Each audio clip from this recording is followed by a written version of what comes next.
Professor R Sankunni പൊതുവാളുടെ ജന്മശതാബ്ദിയും പുസ്തക പ്രകാശനവും കുഴൂരിൽ നടന്നു. കുഴൂർ ഗ്രാമപഞ്ചായത്ത് പ്രസിഡന്റ് സാജൻ കൊടിയൻ അധ്യക്ഷനായ പരിപാടി സ്വാമി സ്വപ്രഭാനന്ദ മഹാരാജ് ഉദ്ഘാടനം ചെയ്തു.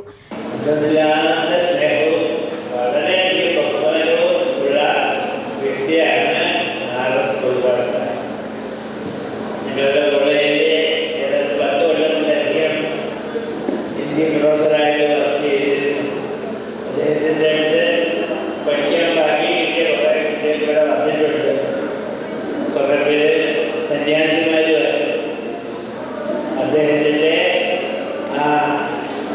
വളരെ എളിമയോടുകൂടിയ പെരുമാറ്റം നാട് മുഴുവൻ അദ്ദേഹത്തെ ആദരിക്കാൻ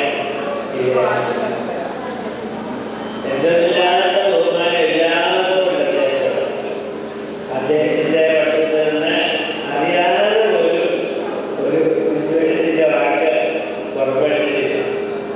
പെരുവനംകുട്ടൻ Marar E Keshavankutty, I Balagopalan, Kallekulangara Achuthankutty Marar, R Nandakumar തുടങ്ങി നിരവധി പ്രമുഖർ പങ്കെടുത്ത് സംസാരിച്ചു.